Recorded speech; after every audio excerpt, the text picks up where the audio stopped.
मुझे माता जी की, मुझे माता जी की, सतगुरुदेव की, सतगुरुदेव की, सतगुरुदेव की, सतगुरुदेव की, सतगुरुदेव महाराज की, सतगुरुदेव महाराज की, सतगुरुदेव महाराज की,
देवोमदेवं लक्ष्मीर्वतेन्यं वदनं सदैव कुर्या सदैव पूर्णमदैव नित्यं जगदम्ब अम्बपुरं निहंसि। नवरात्रि के दूसरे दिन मां भगवती जगदम्बा के चरणों में बैठे हुए हम उस ज्ञान को प्राप्त कर रहे हैं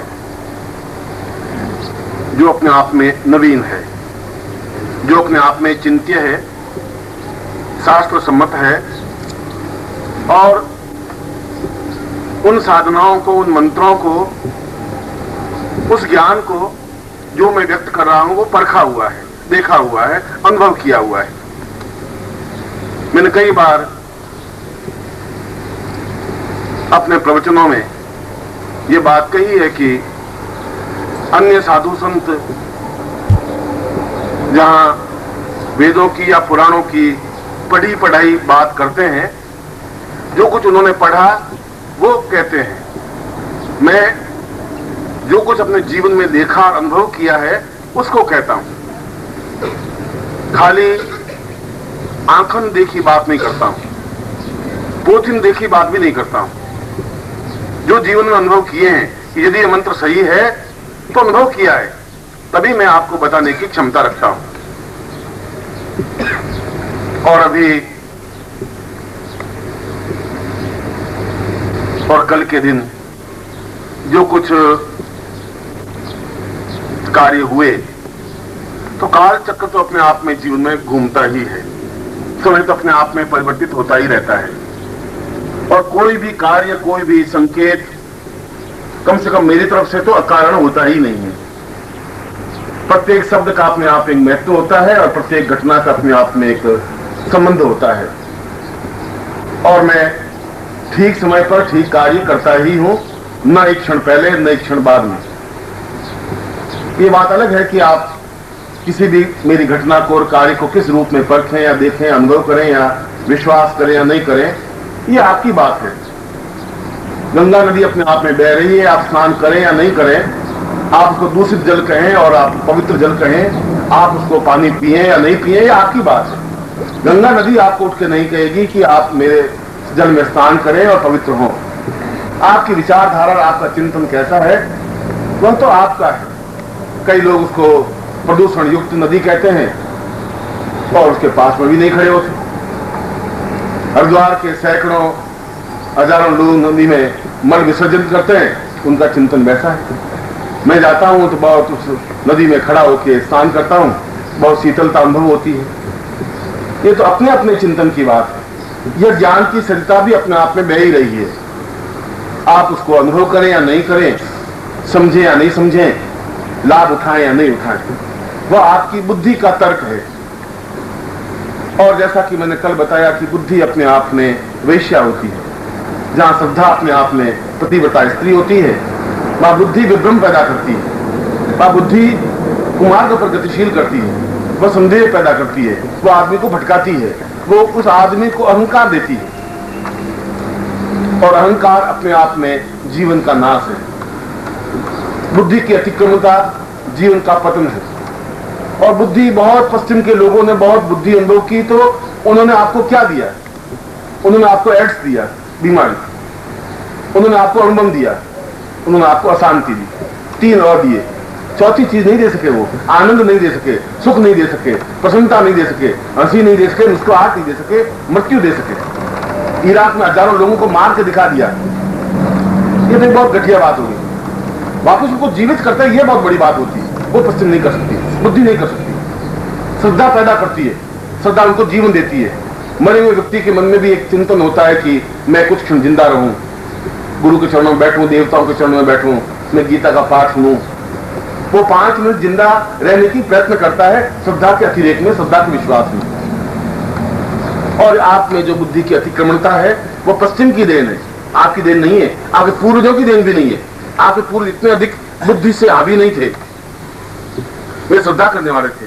गंगा नदी पर, देवताओं पर, हिमालय पर, गुरु पर, अपने पूर्वजों पर एक श्रद्धा थी, एक आत्मविश्वास था। माँ बाप के प्रति भी, पूर्वजों के प्रति भी, संबंधियों के प्रति भी, रिश्तेदारों के प्रति भी उनमें प्रेम था। हमने उस प्रेम को एक प्यार के शब्द में लेकर के एक घटिया और गंदा शब्द बना दिया। उसको कहते हुए भी अब संकोच होने लगा है कि मैं अपने प्रवचन में प्रेम शब्द बोलूं भी नहीं बोलूं, क्यों मैं बोलूंगा और आपका सीधा माइंड वही जाएगा कि प्रेम मीन्स प्यार, प्यार मीन्स लव, और गुरु जी ने लव बोल दिया। ये आपका चिंतन है, मेरे मन में तो ऐसा कोई बात है ही नहीं। मैं तो सन्यासी जीवन में था तो कई सन्यास में नंगी रहती थी, कई सन्यास में कपड़े पहनती थी, कई फोड़े में, मैं तो कभी मान में कुछ आया ही नहीं। महावीर स्वामी गांव में जा रहे थे और महावीर स्वामी तो बिल्कुल नग्न रहते। गांव के उस गांव में पहली बार महावीर स्वामी गए, उन लोगों ने बड़ा सोचा कि ये साला नंगा आदमी कहां से आ गया। उसने कहा कि स्वामी जी, महावीर स्वामी शांत रहे। उनके एक शिष्य ने कहा, स्वामी जी बहुत अटपटा औरतें आई हैं और आप नंगे खड़े हैं। उनका मैं नंगा? मैं तो नंगा हुई नहीं, ये सब नंगे हैं, मैं तो इनका नंगा देख रहा हूं, मैं तो बिल्कुल शुद्ध हूं, सही हूं, मेरी आंख में कोई नंगापन है ही नहीं। इनकी आंख में नंगापन है कि मैं नंगा हूं, वो वही देख रही है। ये वो देख रही है कि नंगा हूं कि नहीं हूं, मुझे पता ही नहीं पड़ रहा है कि नंगे हैं कि नहीं। आपकी आंख है कि आप मेरे किसी शब्द को क्या अर्थ लगाएं, आप वही अर्थ लगाएंगे जो आपके मन में दूषितता है, जो आपके मन में छल है, जो आपके मन में पाप है। किसी के घड़े में, एक घड़े में अगर नीचे घास फूस हो और मैं उसमें पानी डालूं और पानी से घड़ा भरूं तो पहले बाहर क्या निकलेगा? पहले घास फूस निकलेगी, शुद्ध जल नहीं निकलेगा। और जब मैं डालता हूं तो आप में से वो अंदर का जो छल है, मल है, जो द्वेष है, झूठ है, गुरु के प्रति अश्रद्धा है, वो सब निकलता है बाहर। कोई आपके अंदर है, घड़े के अंदर जो है वही तो निकलेगा बाहर से। मगर जीवन का कर्म ऐसा होना चाहिए, हमारे जीवन को कुछ रहना चाहिए।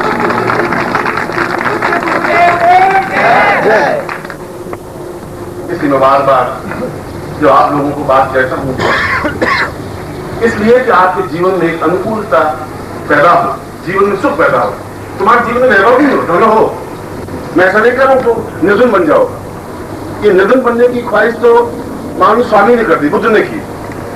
उन्होंने कल भी मैंने कहा, उन्होंने हमारे जीवन को एक कमजोर बनाया। किसी व्यक्ति में गुण भी होंगे, अवगुण भी होंगे, वो जरूर नहीं सभी में गुण ही गुण हो। हमने उनको गुण मान लिया, गुण मानने से गुण नहीं होगा। उन्होंने कार्य बनाया कि नहीं, धन नहीं चाहिए, जो धनवान है वो बिल्कुल बेकार है, भूखे रहना चाहिए, 2 दिन व्रत करना चाहिए, 5 दिन व्रत करना चाहिए, 11 दिन व्रत करना चाहिए, और औरतों को तो 30 दिनों में 30 दिन व्रत करना चाहिए। आज एकादशी का व्रत है, आज पूर्णिमा का व्रत है, आज व्यतिपात का व्रत है, वो बेचारी सो के कांटा होती रहती है, व्रत करती रहती है, मिलता कुछ नहीं है। घर में खाने पीने के लिए अन्न है, कहाँ कोई शास्त्र मुझे बताए तो सही किसमें व्रत लिखा हुआ है? कोई वेद, कोई पुराण, कोई उपनिषद, कोई शास्त्र, कोई तो चीज मुझे सामने लाके रखे कि देखो किसमें व्रत लिखा हुआ है। व्रत जैसा कोई चिंतन है ही नहीं कहीं। और पीछे जो पंडित पैदा हुए उनको कुछ आता तो नहीं था। पूर्णिमा की कथा लिख दी, एक राजा था, राजा ने ऐसा किया, उसने 3 दिन व्रत किया तो उसके घर में पुत्र पैदा हो गया। बस उसने पूछ पकड़ ली, 3 दिन व्रत रखने से पैदा हो जाता है लड़का। अब 3 दिन के भूखे मरने से बच्चे पैदा होते, तो फिर चाहिए ही क्या, समझ पूरे संसार में सभी के पुत्र पैदा हो ही जाते। उन पंडित ने लिख दिया, आपने मान लिया। क्योंकि हमारे हिंदुस्तान की सबसे बड़ी कमी यह है कि जो बोलते हैं उसकी कोई वैल्यू नहीं है, जो लिखा हुआ छपा हुआ है वो वैल्यूबल है। तुम एक दिन कथा लिख दो और उस कथा में कुछ भी लिख दो कि ये 11 दिन तक व्रत करने से उस आदमी को लक्ष्मी खुद आके प्रकट हुई, तो 500 लोग तो निकल ही जाएंगे जो ज्ञान भूखे मन में बैठ जाएंगे, क्योंकि सही लिखा हुआ छपा हुआ है। वो सब छपा हुआ प्रामाणिक नहीं होता, अनुभव चीज है। आप पहले 11 दिन भूखे मरिए, फिर तुम्हारे संतान हो जाए तो फिर लिखिए, वो तो होगा नहीं। क्यों, आपको पोथी छापनी है, 2 रुपये में बेचनी है, पोथी लिख दी बिक गई, लिखी तो लोग आएगी। ऐसे तो मूड आदमी भारत में बहुत है, इसमें ढूंढने की जरूरत नहीं है। भारतवर्ष में आवाज लगाओ तो मिले ही जाएंगे आपको, जो आरूढ़ता का नहीं है, प्रश्न अनुभव का है। इसलिए इस दरिद्रता को मिटाने के लिए भी जीवन का एक विशेष पर्व, विशेष उत्सव, विशेष मर्म होना चाहिए, विशेष जीवन का चिंतन होना चाहिए। हम कुछ ऐसे प्रयत्न भी करें कि जिसमें हम भौतिक पूर्णता प्राप्त करें, गरीबी में नहीं रहे। मैं अपने शिष्यों को ये नहीं कहता तुम गरीबी में रहो, दरिद्रता में रहो, भूखे मरो, ऐसा मैं कहता ही नहीं हूँ। मेरी पत्नी व्रत करती तो मैं लड़ाई झगड़े होते हैं रोज, मैं तुम क्यों भूखे मर रही हो, क्या है तुम्हें, इतना कमा रहा हूँ, तुम भूखे क्यों मर रही हो? तुम तो आपको मालूम नहीं है, तो चलो मुझे मालूम नहीं, फिर भी मालूम तो तुमको। वो 2 दिन भूखे मरती है, फिर 3 महीने में 17 दिन तो भूखे मरती है, 13 दिन खाना खाती है। खा भाई 13 दिन, और भी 2-4 दिन और कर ले, जिस सो के काटा हो जाएगी, और तुम्हें क्या कर सकता हूँ मैं, तो रोको तुम समझेगी नहीं। वो औरतें रुकती नहीं है, वो तो व्रत रखने में ये सब कुछ वो सोचती है घर में जितनी उन्नति हो रही है मेरे भूखों मरने से हो रही है। तुम कुछ नहीं समझते जी, मैं तो नहीं समझते जी, कोई बात तुम समझ ले भाई, और क्या करें। वो समझती रहती है, भूखे मरती रहती है, पति बेचारा झींकता रहता है, बीमारी पर दवा खर्च करता रहता है, और वो भूखे मरती रहती है। क्योंकि धर्म है, उन्होंने धर्म को विकृत रूप पकड़ रखा है। इसलिए गरीबी का भी अपने आप में विकृत रूप था, हमने पकड़ रखा है। कपड़े नहीं पहनना एक विकृत रूप है, झोंपड़ियों में रहना अपने आप में विकृत रूप है। ऐसा शास्त्र में नहीं लिखा है। शास्त्र में लिखा कि हम समृद्ध रहें, पूर्ण भौतिक सुख संपदा से युक्त रहें। वशिष्ठ, विश्वामित्र, अत्रि, गणा, जितने भी हमारे देवता हुए, ऋषि हुए, कोई गरीबी तो कोई नहीं था। मुझे बताइए कौन सा गरीब था? इतने देवताओं के चेहरे लाल सुर्ख चेहरे, तुम्हारा तो है ही नहीं। शिव जी का चेहरा देखो, राम का चेहरा, कृष्ण का चेहरा लाल टमाटर की तो सुख है, और तुम्हारे पिच के गाल है। तुम्हारे देवता तो ऐसे और तुम ऐसे, कहाँ तुम देवताओं की के तरीके से बनते कहाँ हो तुम? ऐसा कहाँ किसने कहा कि तुम पिच के उगाते रहो? इसलिए कि तुम में आस्था नहीं रही, उस मंत्र के प्रति आस्था नहीं रही। और जब मंत्र के माध्यम से ही जीवन में पूर्णता आ सकती है, और कोई तरीके से नहीं आ सकती, और कोई तरीके से आ सकती, तो फिर कोई गरीब नहीं रहता है। अगर वो सैकड़ों लोग दिन भर मजदूरी करते हैं, पत्थर उठाते हैं, मेहनत दिन भर करते हैं, और शाम को 20 रुपए लेकर घर जाते हैं, 25 रुपए लेकर घर जाते हैं। और जो भाग्यवान होते हैं, जिन्होंने पूर्व जन्म में तपस्या की होगी या इस जन्म में तपस्या की होगी, पूर्व जन्म के किए का है तो हिसाब हमें मिलते ही है। जो कुछ हमने पूर्व जन्म में किया है, उस पूर्व जन्म का हिसाब भी इस जीवन में भोगना ही पड़ेगा, अच्छा या बुरा। इसलिए हिरण्यकश्यप के घर में प्रहलाद पैदा हो जाते हैं। हिरण्यकश्यप बिल्कुल राक्षस, दुष्ट, सताने वाला, उसके घर में प्रहलाद जैसा भला एक सात्विक व्यक्ति। तो जरूर पूर्व जन्म में कुछ हिरण्यकश्यप ने, किस जीवन में तो उसने कुछ किया ही नहीं था। ऐसे दुष्टों के घर में लक्ष्मी आ जाती, और हम आश्चर्य करते हैं कि मैं रोज 4 घंटे पूजा करता हूँ लक्ष्मी की, शिव जी की, और ये दुष्ट साला रोज गालियां देता है, इसके घर में पैसे बस नहीं जाते। ये क्या खेल है? जब देवताओं की पूजा नहीं करता, एक बार भी हाथ नहीं जोड़ता। इसलिए कि हमने पिछले जीवन की कड़ी को नहीं देखा, पिछले जीवन की कड़ी और इस जीवन की कड़ी जोड़ी। और इसीलिए हमारे नवारण मंत्र में, जहां भगवती की आराधना की बात कर रहा हूं, मैं रोज एक एक बिंदु लेकर के उन बिंदुओं को, जिसके माध्यम से आपके जीवन में भौतिक उन्नति और आध्यात्मिक उन्नति का समन्वय हो सके। खाली आध्यात्मिकता से काम नहीं चलेगा, खाली भौतिकता से भी काम नहीं चलेगा। उन दोनों को हमारे जीवन में बैलेंस होना चाहिए। हमारे जीवन में एक परितृप्तता आनी चाहिए। हम जीवन में संपन्न भी रहे, हम जीवन में आनंद युक्त भी रहे, दोनों जीवन चले हमारे। और ऐसा जीवन प्राप्त करने के लिए लक्ष्मी की आवश्यकता है। इसलिए मैंने इस मार्च के अंक में मैंने दिया था कि इस नवरात्रि के दिनों में मैं उस मंत्र को भी दूंगा जिसके माध्यम से पूर्ण लक्ष्मी की प्राप्ति हो सके। और आप कहें कि हम तो साधु हैं, हमें लक्ष्मी की जरूरत नहीं, तो आपको एक्सपेरिमेंट करना चाहिए। उस साधु को आप 2 दिन खाना मत दीजिए, और 3 दिन वो आपका देखा शिष्य कोई आया नहीं, क्या हुआ? आज कोई झोले कोई आया नहीं, क्या हो गया? 3 दिन वो सीधा ये देखने की कोशिश करेगा, 2 दिन तो चला देगा वो अकड़ के मारे। 3 दिन सुबह आंखें भटकेगी शिष्य के लिए। बिना लक्ष्मी के आटा आएगा नहीं, बिना लक्ष्मी पेट में रोटी जाएगी नहीं। इसलिए लक्ष्मी की आराधना करना अपने आप में कोई गुनाह नहीं है। साधु के लिए भी, गृहस्थ के लिए तो खैर आवश्यक तत्व है। जरूरी यह है कि आपका धन गलत कार्यों में व्यय नहीं हो, शराब में व्यय नहीं हो, झूठ, छल, मक्कारी, दुष्टता, दूसरों को सताना, इन कार्यों में तुम्हारा धन व्यय नहीं हो, ये जरूरी है।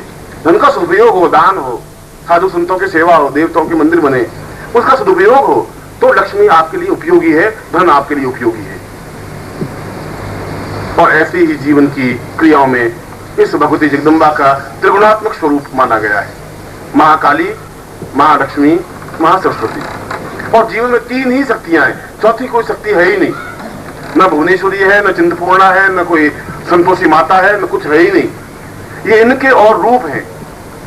महालक्ष्मी के सैकड़ों रूप, अन्नपूर्णा लक्ष्मी है, धन लक्ष्मी है, धान्य लक्ष्मी है, धरा लक्ष्मी है, पुत्र लक्ष्मी है, पौत्र लक्ष्मी है, कीर्ति लक्ष्मी है। लक्ष्मी के सैकड़ों रूप हैं। काली के भी सैकड़ों रूप हैं, बगलामुखी है, छिन्नमस्ता है, और भी कई रूप हैं। मूल रूप से तीन ही शक्तियां हैं महाकाली, इसलिए हम तीन ही शक्तियां त्रिगुणात्मका उस स्वरूप को जो त्रिगुणात्मक शक्ति में सम्मिलित है, उस जगदम्बा को हम ध्यान करते हैं, पूजन करते हैं, चिंतन करते हैं। और जीवन में भी इन तीन शक्तियों की जरूरत है, हमें चौथी शक्ति की जरूरत है ही नहीं। इन तीन शक्तियों में अन्य सारी शक्तियां समावेश है। महाकाली की साधना करके हम जीवन में रोग, शोक, शत्रु, दुष्ट, बीमारी, पीड़ा, परेशानी, इन सब से हम मुक्त हो सके, हम जीवन में एक स्वस्थ जीवन बिता सकें, आनंद युक्त जीवन बिता सकें, एक वैभवपूर्ण जीवन बिता सकें।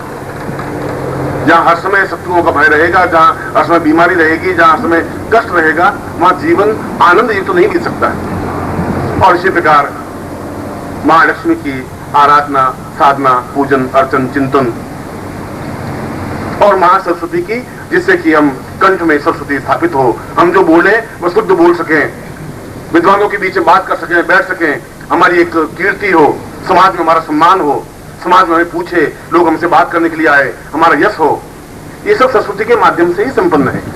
आदमी के पास पैसा है तब भी वो यश की आकांक्षा रखता ही है कि मेरा यश है। यदि यश नहीं है तो उस लक्ष्मी की उपयोगिता नहीं है। यदि किसी के पास यश ही यश है और लक्ष्मी नहीं है तब भी व्यर्थ है। और यदि यश और लक्ष्मी दोनों है और हर समय डरा हुआ भयभीत है, शत्रु हावी है, तब भी जीवन में कुछ नहीं है। इन तीनों को समावेश करने से, तीनों से अपने आप में अभय होने से, तीनों से पूर्णता प्राप्त करने से जीवन अपने आप में परिपूर्ण होता है। इसीलिए नवरात्रि की एक चिंतन रखा गया है। बाकी सारे पर्व, चाहे शिवरात्रि हो, चाहे अक्षय तृतीया हो, चाहे रामनवमी हो, चाहे कृष्णनवमी हो, चाहे होली हो, चाहे दिवाली हो, केवल एक एक पर्व है। नवरात्रि के दो पर्व रखे, एक पर्व जब सूर्य उत्तरायण में चला जाता है तब, एक पर्व जब दक्षिणायन में चला जाता है तब। हम पूरे काल चक्र में उत्तरायण से दक्षिणायन तक पूरे 12 महीने हम उस भगवती जगदम्बा की आराधना करें। इसलिए दो पर्व दिए जगदम्बा के लिए, चैत्र में भी और आश्विन में भी। इसलिए हमें याद दिलाने के लिए कि हमें निरंतर उन तीनों शक्तियों को अपने आप में स्थापित करना है, समावेश करना है, जीवन में पूर्णता प्राप्त करनी ही है। और यदि जीवन में ये पूर्णता प्राप्त नहीं कर पाए तो फिर हमारा जीवन व्यर्थ चला जाएगा। उस जीवन का कोई अर्थ नहीं रहेगा, फिर जीवन का कोई चिंतन नहीं रहेगा, फिर जीवन की कोई विशेषता नहीं रहेगी। फिर तो जीवन एक पशुवत जीवन है, पशु ही जिंदा है। आपने कोई बहुत बहादुरी नहीं करे, आप जिंदा है। जिंदा इसलिए है कि आप मरे नहीं, इसलिए जिंदा है। आपकी कोई इसमें विशेषता नहीं है कि कल के आज में कोई डिफरेंस नहीं आया। कल के क्रम में, आज के क्रम में आपके अंतर आना चाहिए। कल आपने कुछ और काम किया, आज आपने कुछ और काम किया। कुछ हमेशा आपके जीवन के इतिहास के पन्नों में कुछ लकीरें बंदी चाहिए। जब आपका इतिहास ही नहीं बनेगा तो आने वाली पीढ़ियां आपको याद भी नहीं करेंगी। क्यों करेंगे? आपने कुछ किया ही नहीं। ऐसे ही घिसा पिटा जीवन, पैदा हुए, खड़े हुए, सुबह उठे और स्नान किया, कपड़े पहन लिए, पत्नी से 2-4 गालियां खा ली, 2-4 गालियां दे दी, फिर ऑफिस चले गए। माँ अफसर की गालियां खाई, अपने सहपाठी करते ऑफिस। ये मरेगा, ये बहुत मरेगा। अफसर के सामने कह नहीं सको, अपना बड़ा निकाली और फिर बाहर कोई कुत्ता मिला तो कुत्ते को गाली देके पत्थर फेंक दिया। उस गुस्से को कहाँ निकालो? कुत्ते को निकाल। घर में कुत्ता पाला हुआ है तो उसको आके ठोकर मार दी और फिर पत्नी को कुछ कह दिया, रात को सो गए। जीवन 12 महीने जीवन वैसा ही तुम्हारा, उसमें इतिहास क्या लिखा जाएगा? जीवन का इतिहास बनना चाहिए। और जीवन का इतिहास तब बनता है जब आप चैलेंज लेते हैं, जब कुछ करने की क्षमता हो। या तो डूबेंगे तो डूबेंगे, तरेंगे तो तरेंगे। मंत्र साधना भी ऐसा ही चैलेंज है। जब आप चैलेंज के साथ मंत्र साधना करेंगे कि मैं 4 महीने करूंगा, और 4 महीने में आपको सिद्धि नहीं भी मिलेगी, नहीं मिल सकती आपको 4 महीने में सिद्धि। मैं आपको फिर कहता हूं, यदि मैं आपको मंत्र बताता हूं और तुम सोचते हो कि किताबों में लिखा है कि 9 दिन में ये साधना सिद्धि मिल जाएगी, और तुम 9 दिन मंत्र जाप करते हो, तुम्हें सिद्धि नहीं मिलती, मिल ही नहीं सकती। 9 दिनों में ये जो मंत्र है, ये जो साधना है, उन लोगों के लिए है जो MA पास है, और तुम हो पहली क्लास में। अब पहली क्लास वाला 9 दिन में उस पूरे MA को कैसे कवर करेगा, कैसे होगा ये? और तुम कह रहे हो देखो 9 दिन मंत्र जाप तो कर लिया, 9 मंत्र, जगदम्बा आई नहीं। और जगदम्बा ये जो मंत्र मैंने लिखा था 9 दिन के लिए MA पास वालों के लिए, शास्त्र में लिखा है, वो ऋषि थे, अपने आप में योगी थे, उच्च कोटि के थे, जीवन भर चिंतन उन्होंने यही किया, और उस मंत्र को 9 दिन जप किया और जगदम्बा प्रकट हुई। वो आपके जीवन में है नहीं। अभी तक आपने कुछ ऐसी साधना नहीं की, ऐसे आपका बेसिक बल तो है नहीं, आपकी धरातल नहीं है। और जब धरातल नहीं तो 9 दिन में या 5 दिन में आपको साधना सिद्धि कैसे मिलेगी? पहले आप पहली क्लास में, दूसरी, तीसरी, चौथी, 5वीं, 6वीं, 8वीं, 12वीं। मैं एक उदाहरण देकर समझा रहा हूं MA क्लास का। और जब आप MA क्लास में पहुंच जाएंगे, उसके बाद गारंटी के साथ 5 दिन साधना करने पर फल मिलना ही है। अब प्रश्न उठता है कि गुरुजी अब तुम 45 साल के हो गए, अब आप नया सुगोबा छोड़ दिया कि अब हम MA करें, अब MA करेंगे मर जाएंगे हम, लगड़े मसान चले जाएंगे, आगे चले गए, थोड़े बहुत बच्चे हैं अब चले जाएंगे। अब वो लक्ष्मी बेचारी कब आएगी?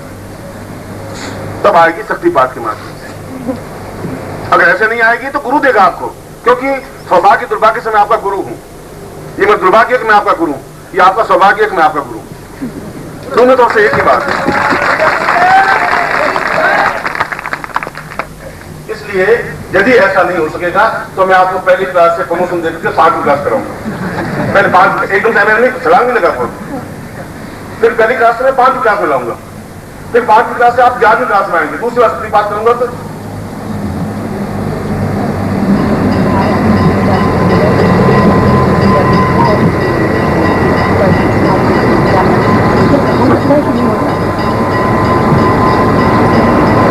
तुम्हें मालूम है? अगर हो सकता है तो आप मुझे बताइए, मैं कैसे मान लूं? क्या मानना, तुम्हें मानना क्या? मैं कैसे जानूं कि सबके पास में होता है? तो लोग बेहोश हो जाते हैं, कई गुरुओं के पास नहीं, लेकिन मैंने कभी ऐसा देखा नहीं कि ऐसा होता है, ऐसा नहीं होता।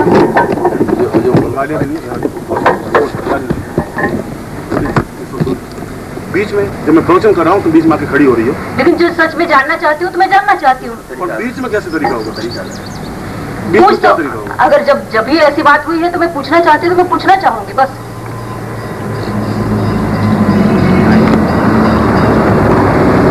नारी हो और मैं तुम्हें जवाब नहीं दे पा रहा। पुरुष होता तो मैं इस समय थप्पड़ मार के तुम्हें फेंक देता मुझसे, ये समझ। आप जो कुछ भी करना है मुझे करिए, लेकिन मुझे शक्तिपात दीजिए, मुझे दीक्षा दीजिए, मुझे ऐसी दीक्षा दीजिए कि मैं कुछ कर सकूं, मेरी सारी कुंडलिनी जागृत हो जाए और मैं देख सकूं कि शक्तिपात के माध्यम से बेहोश होते हैं कि नहीं होते। मैं कई गुरु के पास गई, लेकिन आज तक मुझे किसी ने ना बेहोश हुई ना मुझे कुछ नहीं हुआ। मैंने कई जगह गई, मैं पैसे खर्च किए, मैं मम्मी के साथ भी गई एक जगह जूनागढ़ के पास, और मुझे वहाँ कुछ नहीं मिला।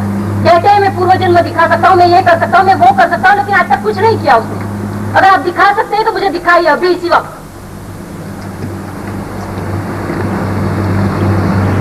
कहाँ से आई हो? सूरत, गुजरात से। यह सभ्यता कहाँ सीखी तुमने? ये कहाँ सीखा? मैंने इतनी जगह में जाके आई हूँ, इतनी जगह मेरे साथ छल हुए, इसलिए मैं ऐसा कह रही हूँ गुरुदेव जी। मैं मानती हूँ, मैं आपको बहुत आपकी किताबें पढ़ी हुई है, मैं देखा है कि आपका इतना नाम है, ये है, तो मैं देखना चाहती हूँ कैसा होता है कि नहीं होता है। तो अगर मैंने कहा है तो जरूर होता है। आप मुझे दिखाइए, मुझे अभी दिखाइए, इसी वक्त दिखाइए।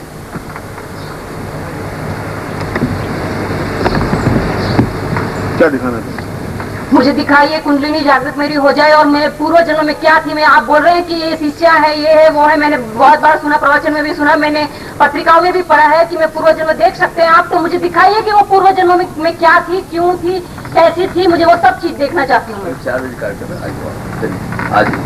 नहीं, मुझे अभी दिखना है।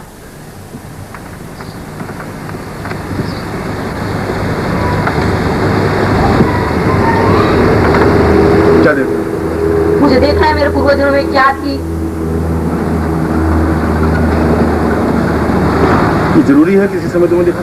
हाँ। ये 4 बजे भी देख सकती हो, कल भी देख सकती हो, जब प्रवचन में बीच में तुम्हें आकर के इस प्रकार से जब लोग मेरा बात सुन रहे हैं और ये गुरुदेव जी ये भी तो हो जाए जिसमें मैं अगर मुझे खुद को एहसास नहीं हुआ कि ऐसा होता है, मैं जब हर जगह जाके आई हूँ तो मुझे ऐसा होता है कि गलत भी हो सकता है। तुम कहाँ गई, कहाँ हो, कहाँ गई हो तुम?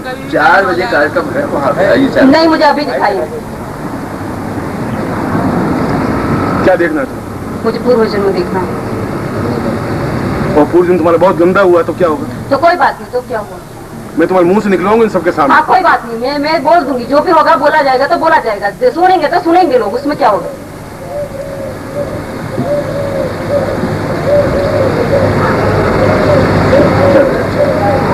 चलो नहीं मैं गुरुदेव जी से बात करना चाहती हूँ। तुम शिविर में भाग ले रही? हाँ। पैसे जमा कराएं? हाँ।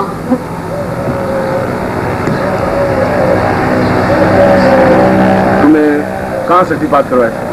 किस जगह शक्तिपात था? मैंने एक बार जूनागढ़ में करवाया था, एक बार बड़ौदा में करवाया था। तो वो शक्तिपात करने वाला था भी नहीं, कैसे? हाँ, वो भी बहुत बड़े जाने माने ऐसे गुरु थे, ऐसे कहते थे कि वो उसके कुछ 3-4 हजार शिष्य थे और बहुत सारी मतलब उनकी भी सेवा की जाती थी, ऐसे ऐसे होता था। और मैं वहाँ जाके बोला, उसने मुझे बताया कि हाँ मैं तुम्हें पूर्व जन्म दिखा सकता हूँ, शक्तिपात करोगे तुम बेहोश हो जाओगे, ये हो जाओगे। उसने मुझे शक्तिपात किया, कितने सारे मैंने पैसे खर्च किए, लेकिन आज तक ना शक्तिपात हुआ, ना कुछ भी हुआ, मैं ना कुछ बेहोश हुई, ना कुछ भी हुआ। सिर्फ उसने यहाँ अंगूठा लगाया, ये किया वो किया, लेकिन आज तक मैंने नहीं देखा कि सच में ऐसा होता है। अगर होता है तो मैं देखना चाहती हूँ। और मैंने आपका बहुत बड़ा नाम सुना है कि आप ऐसा करते हैं, ये है, मैंने पत्रिकाओं में भी पढ़ा है, आपके प्रवचन में भी सुना है। तो अगर ऐसा होता है तो मैं सबके सामने अब भी देखना चाहती हूँ। माइक तुम्हारे सामने इसलिए रखा है कि तुम्हारी उद्दंडता भी सुन ले। इतना पैसेंस तो मुझ में है, तो नारी का सम्मान करना भी मुझे आता है। गुरुदेव जी मैं आपको बड़ी नम्रता, मैं कह सकती हूँ मैं नम्रता है मुझे, मैं आपको आप में मुझे बड़ा विश्वास है, इसलिए मैं इतनी दूर से यहाँ तक आई हूँ। लेकिन मेरे साथ इतने छल हुए, इतनी बार मैं ये क्या तरीका तुम्हारा? ये कौन सा तरीका तुम्हारा? हाथ में लगा। क्या तरीका है तुम्हारा? ये कौन सा सिस्टम है तुम्हारा? किसने सभ्यता तुम्हें सिखाई कि बीच में तुम्हें खड़ी हो जाती हो? गुरुदेव जी जब इतनी जगह छल हुए तो मुझे होता है कि मैं सच्चाई क्या है वो भी तो मैं देख सकती हूँ। नहीं मैं पूछना चाहती हूँ, जानना चाहती हूँ तो मैं जानूंगी, जरूर जानूंगी। नहीं आप बीच में मत आओ प्लीज। या तो ये सिखाई हुई आई है कहीं से, और या कोई बात ऐसा मुझे बस देखना चाहती हूँ, ऐसा कुछ नहीं है मेरे साथ।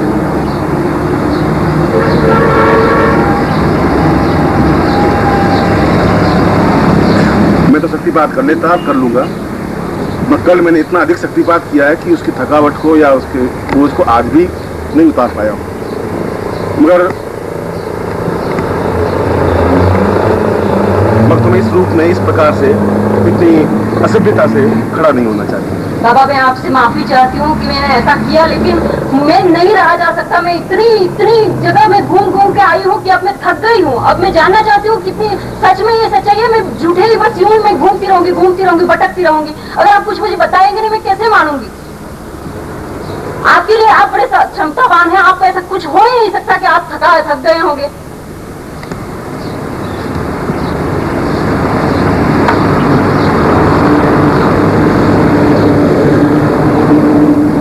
तो क्या जवाब?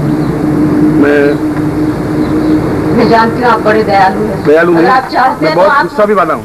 दयालु नहीं हूँ मैं। जब ठोकर मारता हूँ तो वहां तक गिरते हैं लोग 40 फीट दूर। ये भी सुन लेना,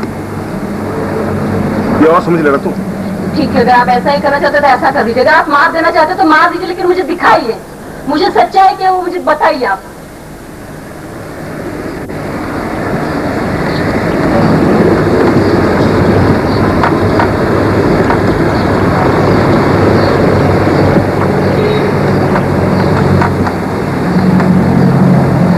और नहीं दिखाया तो मैं ये समझूंगी कि ये सब गलत है। मैं कैसे मानूंगी? मैं साइंस की स्टूडेंट हूँ, जब तक मुझे एहसास नहीं होगा मैं कैसे बिलीव करूँ कि ऐसा होता है, ऐसा नहीं होता है। तो आप मुझे बताइए। कल भैया जी को तीनों को दीक्षा दे रहे थे, तो मुझे जब वो गिर गए थे, जब बेहोश हो रहे थे, तो क्योंकि मैंने इतनी बार एहसास किया तो मुझे लगता है नहीं ये सब गलत है। मुझे हंसी आ गई थी।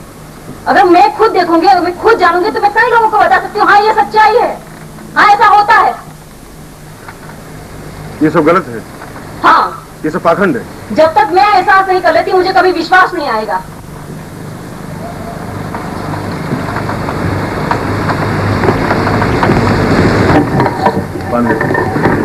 सबको हैबिट हो जाएगी तो।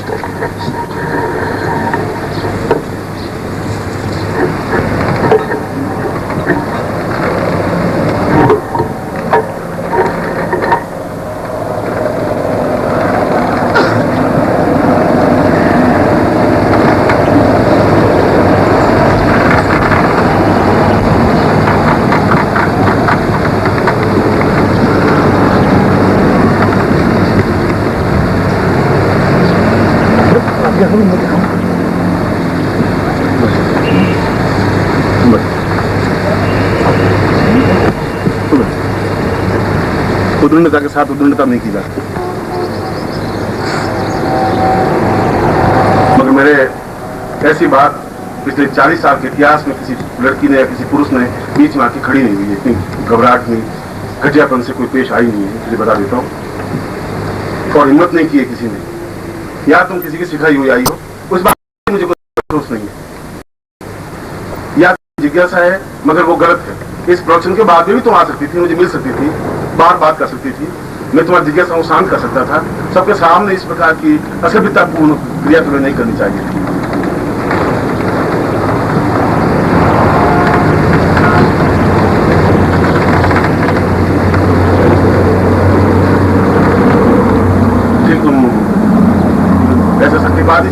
बात की फीस जमा कर। मैंने सुभाष भैया को कुछ पैसे दिए हैं और मैं चाहती हूँ कि वो अगर वो सच निकलता है उसमें पूरी मैं बेहोश हो जाऊँगी, मुझे कुछ होता है, मुझे पूर्वजन्म में दिखता है तो वो सब पैसा आप ले लीजिए, और अगर ऐसा नहीं होता है तो मेरी विनती है कि मेरे पैसे वापस।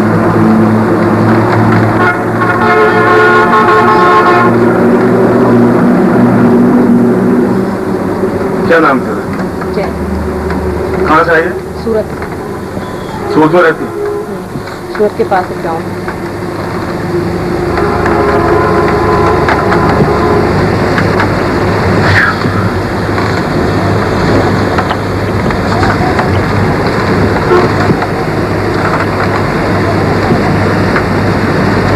कल करें तो?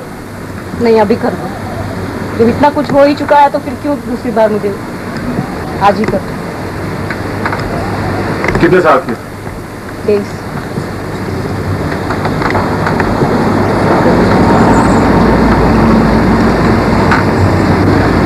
शक्तिपात से कुछ नहीं होता, नहीं होता। तुम्हारी ये धारणा है शक्तिपात से कुछ होता नहीं? शक्तिपात से आदमी बेहोश नहीं होता?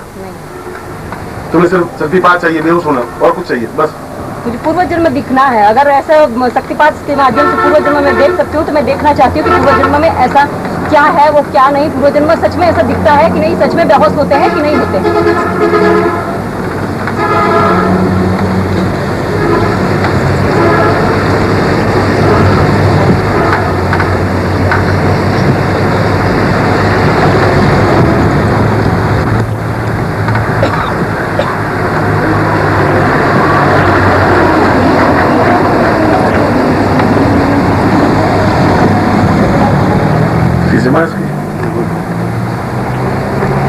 कभी कभी कलेक्टर को भी पटवारी का काम करना पड़ता है कि कैसा काम आप। ये वैसा ही काम हो गया कि एक कलेक्टर को पटवारी का काम सौंप दिया जाए कि तुम ये पटवारगिरी करो, कुछ क्यों इसके पैसे दिए तुम्हें? ऐसे उद्यम लड़की से क्या मदद था?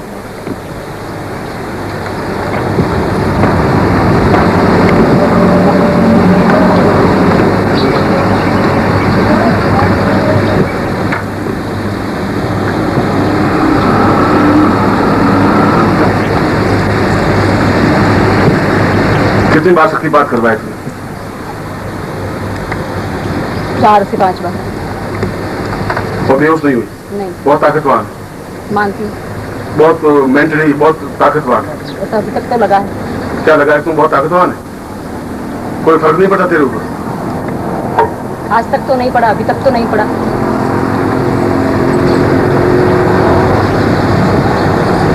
तुम मर जाएगी शक्तिपात से तो क्या होगा? मर जाऊंगी तो मर जाऊंगी, मुझे पता तो चलेगा, एहसास तो होगा कैसा होता है, ऐसा नहीं होता है, क्या सच्चाई है।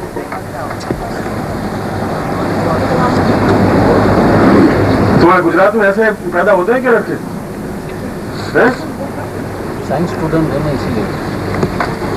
साइंस का मतलब बदतमीज होता है। हाँ, तुम्हारी साइंस बदतमीजी सिखाती है क्या? नहीं, बदतमीजी तो नहीं, लेकिन इतना जरूर कि सच्चाई क्या है। अगर जब तक मुझे एहसास नहीं होता तब तक मैं कैसे बिलीव करूँ? उसमें तो रिसर्च होता है। अगर आप जानते नहीं कि जब तक आपको एहसास नहीं होता, अनुभव नहीं होता, वो चीज को बिलीव नहीं की जा सकती, तो नहीं की जा सकती। तो तुम्हारा मतलब पूर्वजन्म नहीं होता? नहीं। पूर्वजन्म होता ही नहीं? नहीं। शक्तिपात होता ही नहीं? नहीं।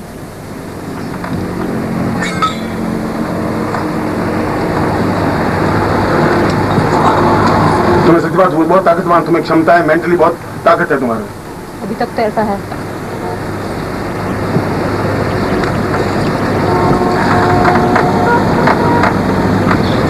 और जब तक देखोगी नहीं तुम्हें विश्वास नहीं आएगा? नहीं।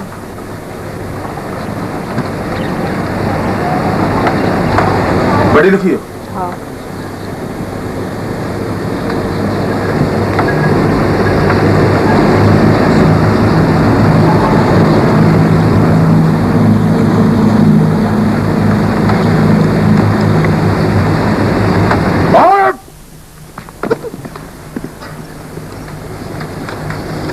परम पूज्य गुरुदेव की! परम पूज्य गुरुदेव की! परम पूज्य गुरुदेव की!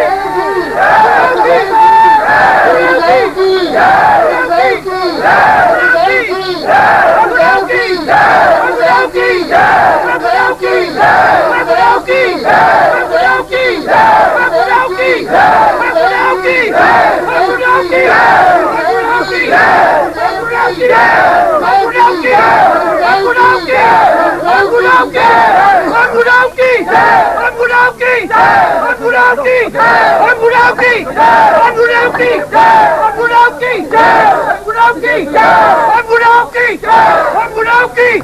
गुरुदेव की!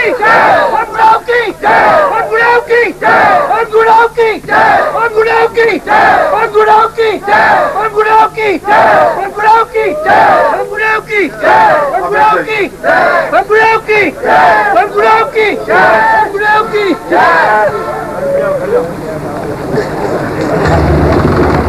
बैठ जाओ, बैठ जाए सब अपनी जगह, सब बैठ जाइए।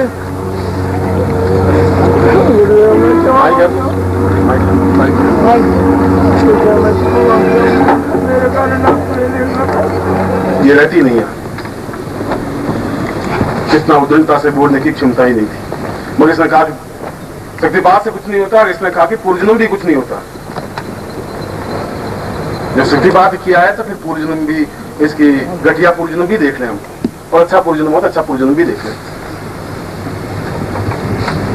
एकदम गलती करा इसके कपड़े ठीक कर जरा से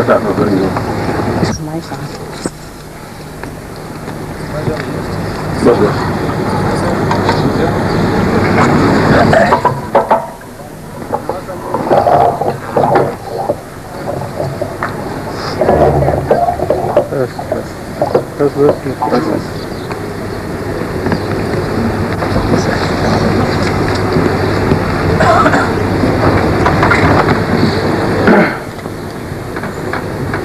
माइक इसलिए लगा है कि आप भी सुन सकें, क्योंकि वहां बैठे हुए एहसास नहीं होगा। क्योंकि कल मैंने प्रवचन में इन्होंने चले इस पॉइंट पर किया कि तीनों भाइयों को आपने किया और बेहोश कैसे हो गए,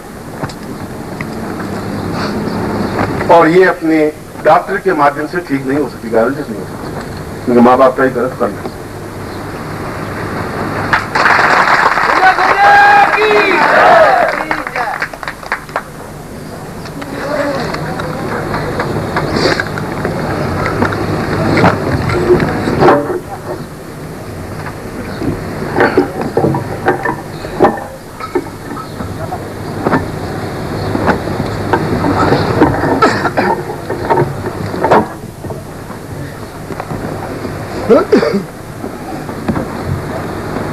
तुम्हें मैं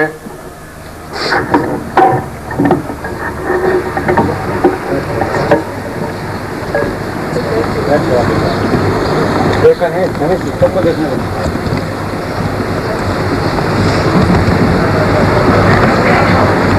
कोई खड़ा नहीं होगा, सब बैठ जाए।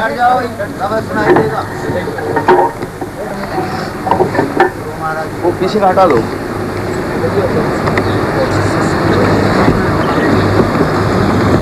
तुम्हें मैं पिछले जीवन में ले जा रहा हूं, और पिछले जीवन में कुछ प्रश्न पूछ रहा हूं तुम्हें, और तुम उस तंद्रा में रहोगी जिस तंद्रा में मैं तुम्हें खड़ा कर रहा हूं, उस आज्ञा चक्र में, और मैं तुम्हें प्रश्न पूछ रहा हूं, उसका तुम्हें जवाब देना है। तुमने कहा कि मुझे पिछला जीवन चाहे घटिया हो चाहे अच्छा हो, बाकी मैं इस प्रकार से एक नारी से मुंह से निकलवाता नहीं कि पुरुष का तो अगर घटियापन जीवन कोई है तो चल सकता है, और मैं तुम्हें इस प्रकार से ऊंचेपन पे लाना नहीं चाहता था। मगर तुमने जिस ढंग से घटियापन दिखाया है, और मैं इन चीजों में विश्वास नहीं करता, मैं ऐसा करता नहीं।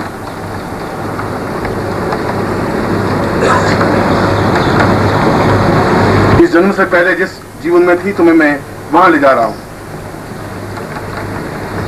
क्या देख रही हो तुम? कुछ दिख रही हो? शुरुआत से मैं दिखा रहा हूँ तुम्हें, अपने जीवन को तुम्हें दिखा रहा हूँ, तुम कैसा जीवन तुम्हारा बीता है, इसलिए बुलवा रहा हूँ कि जिससे कि तुम बोल सको। मैं उस लेवल पे तुम्हें आगे चक्र में खड़ा कर रहा हूँ कि तुम देख भी सको अपने जीवन को, बोल भी सको। दिखाई दे रहा है तुम्हें कुछ जीवन में? मैं गायों को चरा रही हूँ। मैंने चोली पहनी है, चनिया है, कुछ स्कर्ट कुछ पहना है। मैं खेतों में मेरे पापा काम कर रहे हैं। मैं 15 साल की हूँ और मैं उछलती कूदती दौड़ती रहती हूँ गायों के पीछे।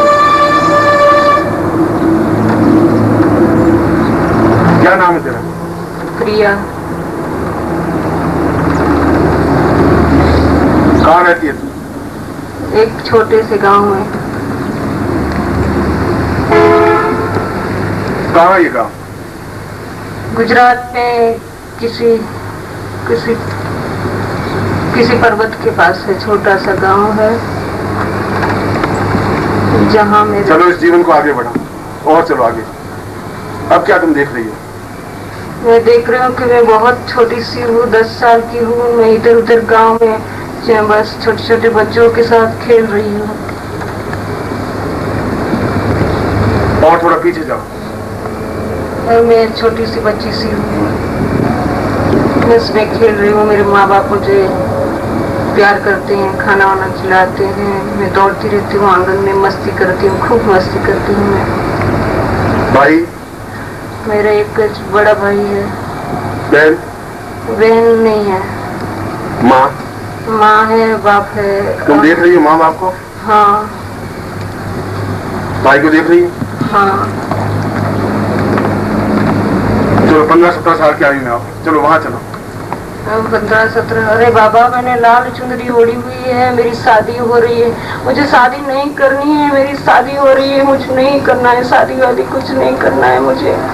देखो देखो, किसी अनजान के घर मुझे ले जा रहे हैं डोली में बिठा के। मैं इतनी छोटी सी हूँ, मुझे बंधन नहीं चाहिए, मुझे जाना है, घर जाना है। मेरे को वो लोग मारेंगे, पता नहीं क्या क्या करेंगे। कहीं अनजान घर में मुझे जा रहे हैं। देखो मैं किसी उस इंसान को पहचानती भी नहीं हूँ, मुझे नहीं जाना है वहाँ पर।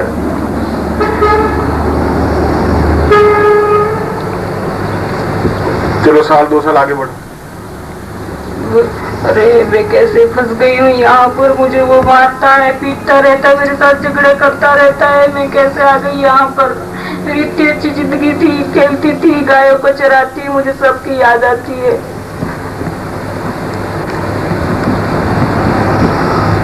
और आगे बढ़ो,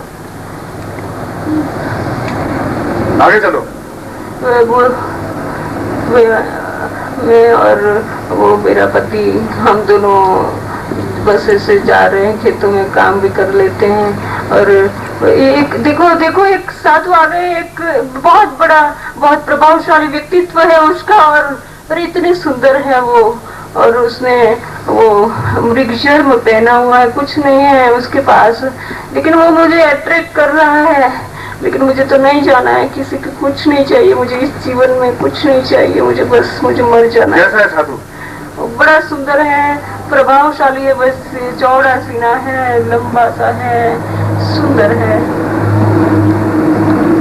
चलो आगे चलो।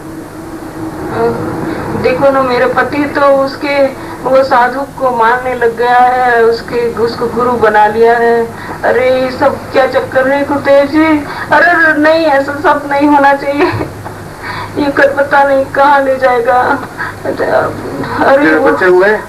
नहीं, बच्चे कुछ नहीं हुए हैं। चलो आगे चलो, आगे चल।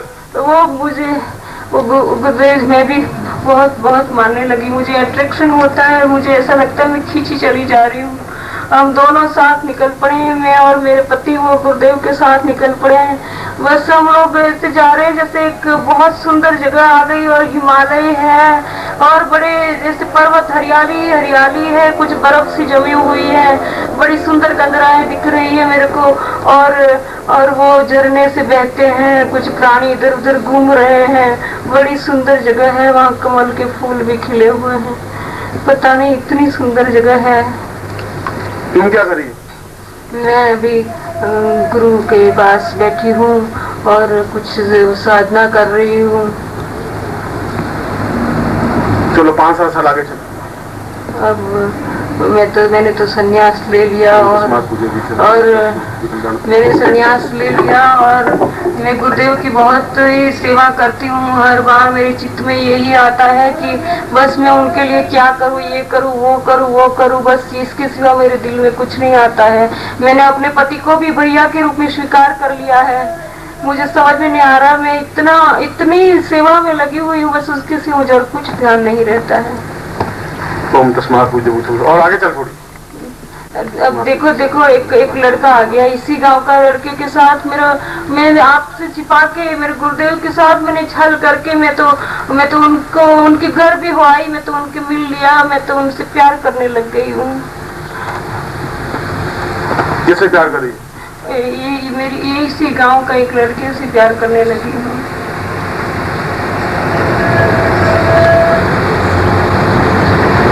आसमानी किससे प्यार करी?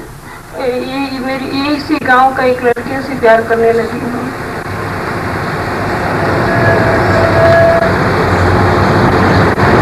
आसमान में गुरु को नहीं बता रही हो? नहीं बताया तुमने? नहीं, मैंने गुरु क्या, मैंने अपने वो पति जिनको मैंने भैया के रूप में स्वीकार किया था उनको भी नहीं बताया कि मैं ऐसा कर रही हूँ। लेकिन मैं खींची चली जा रही थी। उस लड़के में कुछ ऐसा अट्रैक्शन था, मैं कुछ नहीं कह सकती। मुझे वो बहुत अच्छा लगता था। फिर आगे चल। और बस मैं छुपी मेरे गुरुदेव ने तो मुझे बहुत मारा पीटा। देखो मुझे इतनी उसने समझाया लेकिन मैंने कोई आज्ञा का पालन नहीं किया और मैं तो चलने लगी। बस यूं ही मैं तो उसके साथ भाग गई और बहुत बस यूं ऐसे इधर उधर घूमते रहते हैं। और देखो मुझे वो बहुत पिटाई कर रहा है। मैंने अपने गुरु के साथ ऐसा क्यों किया, क्यों छल किया है? नहीं, वो मुझे बहुत पिटाई कर रहा है। मुझे नहीं, ऐसा नहीं करना चाहिए था। मैंने जो किया वो गलत किया है। गुरुदेव मुझे बचा लीजिए, लेकिन मैं जानती हूँ आप मुझे नहीं, कुछ नहीं करेंगे। मैं तड़प रही हूँ, मुझे बचा लीजिए। मैंने आपके साथ छल करके बड़ी गलती की है गुरुदेव जी, बड़ी गलती की है मैंने आपके साथ छल करके। मुझे बचा लीजिए, मुझे आपके शरण में ले लीजिए, मुझे मत भटकाइए गुरुदेव जी, मुझे मत भटकाइए। मुझे कुछ दीजिए, मुझे क्षमा कर दीजिए गुरुदेव जी, मुझे क्षमा कर दीजिए। कुछ मैं जानती हूँ मेरा कोई चारा नहीं है, ना मैं आपके पास आ सकती हूँ, ना मैं इससे पला छुड़ा सकती हूँ। कोई बात नहीं, मैं कुछ जहर खा के मर जाऊंगी। मैं ये सारी नींद की गोलियां लेके मर जा रही हूँ। देखो मैं चली जा रही हूँ। चल आगे चल। गला अंधेरा छा रहा है, बस कुछ नहीं दिखाई दे रहा है मेरे को। मैंने सारी गोली खा ली गुरुदेव जी, सारी गोली खा ली। ये तुम्हारी मौत है, इस जगह तुम्हारी मौत होती है, ये तुम्हारी जिंदगी है। पानी ला।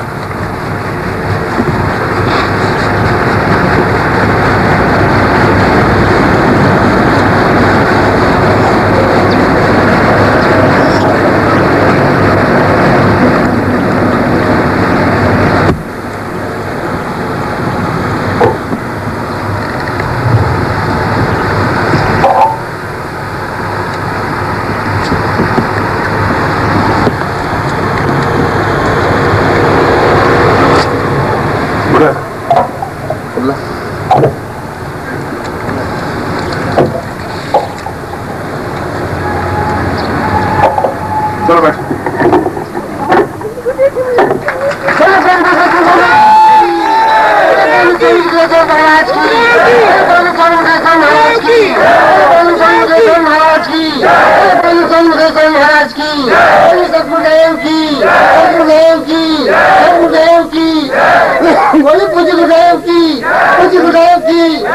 बोलेंगे बोली सतगुरुदेव की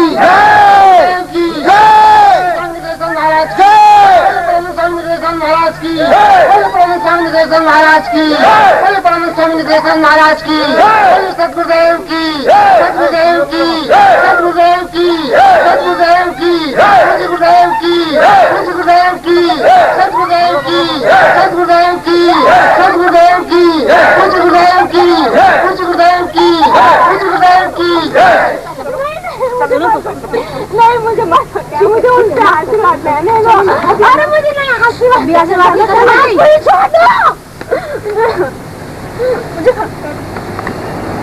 तुम कह रहे सकती बात होते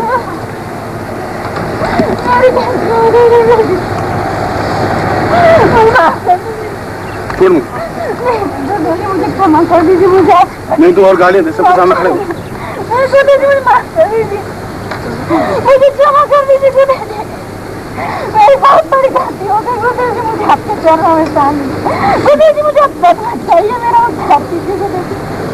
मुझे मत बताइए गुरुदेव जी, मुझे मत बताइए। चलो गुरुदेव की आज्ञा मानो। अब गुरुदेव की आज्ञा मान लो पहले। चलिए चलिए आज्ञा है। चलिए गुरुदेव की आज्ञा। चल बेटा सर चलो चलो गुरुदेव को चला जाएगा। आगे आगे भाई चलिए गुरुदेव की आज्ञा। चल चलो ये चल तो सन्यासी कैसा था?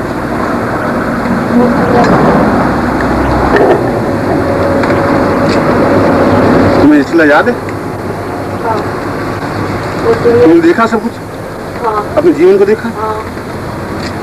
वो भगवा कपड़े पहने हुए थे, बड़े सुंदर थे। उसका सब कुछ बहुत सा चेहरा आपसे मिलता था।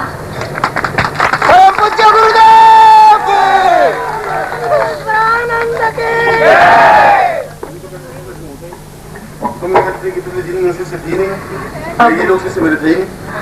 अब मुझे एहसास हुआ है जब मैं जाना, जब मैंने देखा है अपनी नजरों से। अब तुम्हारा साइंस क्या कर दिया? अब मैं मानती हूँ कि मैंने देखा है। ऐसा होता है। चलो